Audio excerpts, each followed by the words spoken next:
everyone. Welcome back to the Hue Seth Show. I'm your host, Hue Seth, and this episode is powered by the Africa Chamber of Digital Commerce.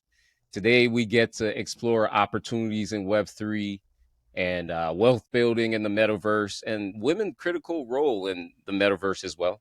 And joining us today is Dr. Tammy Francis, also known as the Catalyst. She is an entrepreneur, professor, and founder CEO of Catalyst for Change Global, LLC. With a Ph.D. in curriculum and instruction, she has over 22 years of experience teaching in grades 6 to 12 and higher education. Dr. Tammy helps entrepreneurs and businesses with purpose driven creative business solutions and onboarding into Web 3.0. She also develops and evaluates blockchain based and literacy based curricula and educational programs. As a Jedi advocate, she promotes justice, equity, diversity, and inclusion, belonging, incorporating her philosophy into all her works. Dr. Tammy, this has been long, long, long overdue, but here we finally are. Oh my God. When I say this has been long overdue, man, let me tell you. But you know what? This is the right time. So, it's a pleasure to have you on. Finally, thank you for joining us today.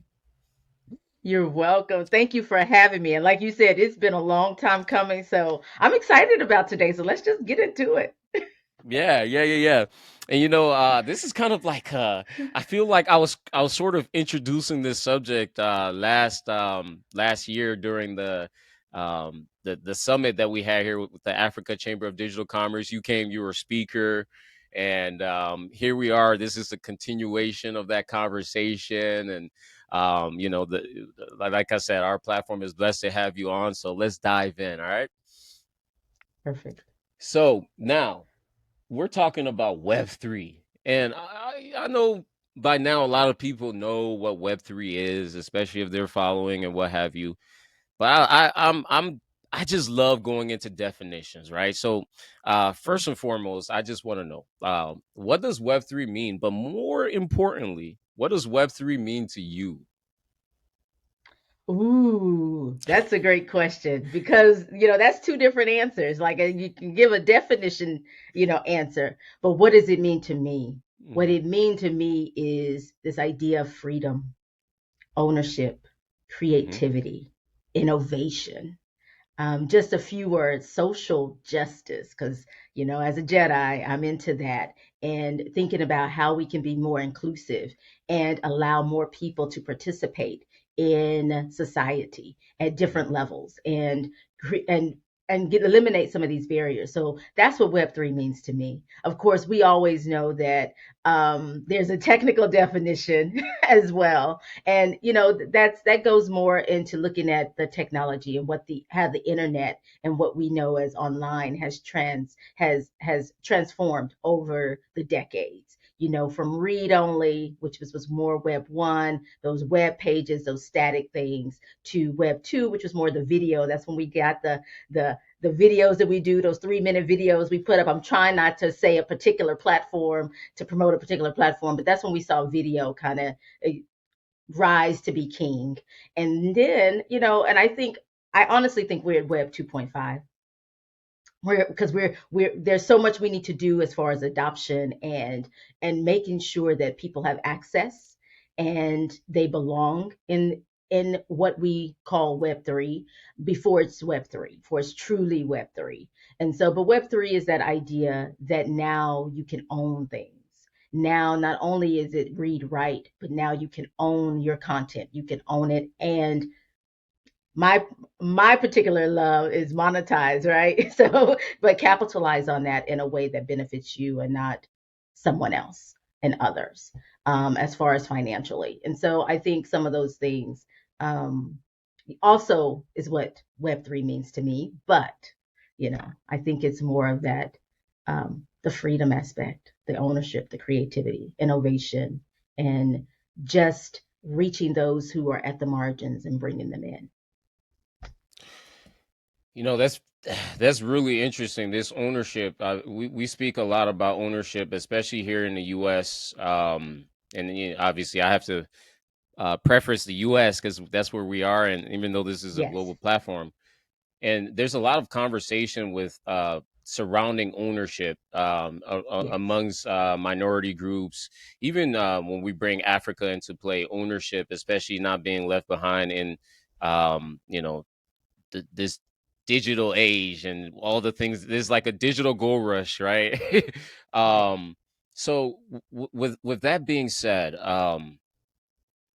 how does this kind of change the in your opinion, right, when we're talking about ownership and freedom, how does minority groups leverage this, be it women, be it Africans, be it any minority group, right? How do we leverage this to really fully experience this ownership, this freedom that comes along with it? Is this for all persons, or is this just for a selected few? Like, what does that look like?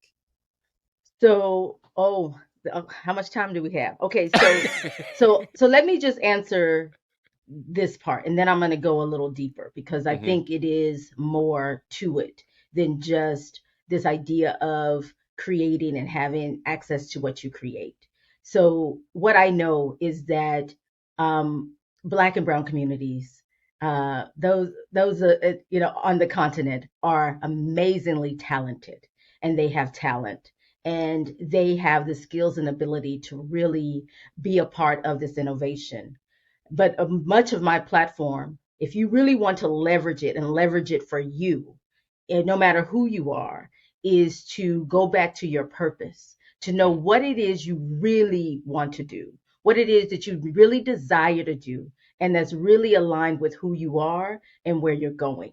Mm-hmm. Because then you can truly leverage it, because then you can tap into your passion and create something that's aligned with that, because that will take you further. Because I know as an entrepreneur that it is rocky. It's up and down, and it's really hard to find ebbs and flows because it's so unpredictable. And so in order to get through those moments when you meet challenges, whether it's funding, whether it's having the right tech support and the people on your team, it, you have to have that passion. So I always start there. So one, in order to leverage this, you've got to know what you want to do in it. And how do you know that? Is that you have to be educated around what Web3 is. What is this Web3 thing we're talking about? What is it? And and to know that, and then you can connect it with what you're currently doing and where you want to go. So that's how you truly leverage it. Now, on the other end is when you get into what your zone of genius, I like to say, like that's out there, right? Like the author mentioned, it's the zone of when you get into that space, then you can really do those things around whether it's building something, whether it's being a writer, a content creator. Like there's so many things that you can do in so many industries, but you have to know what your passion is so you don't just follow the hype, because you can't just follow the hype, and that's not a best way to leverage this. The best way to leverage it is to connect it to what you're doing and or what you like to do, what you prefer to do. This is a great time to make a transition into really doing something that is not something that was just to make money to live, but also to that you enjoy, that you find purpose. But then there's barriers, right? When we're talking about different people around the world in different areas around the world, not everyone has what we have access to here in the United States.